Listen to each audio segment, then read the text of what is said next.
All right, so here's the deal. At work, we have 8 of these little swinging doors. We're trying to come up with a way to make this look here. It's laminate covered, basically plywood with a filler. We stained it and worked, so we painted it. Any ideas on how to, or what would you guys do?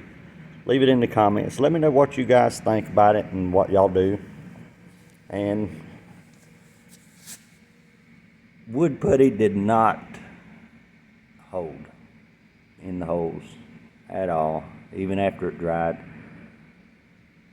Yeah, so let me know what you guys think, what you guys do, and thanks.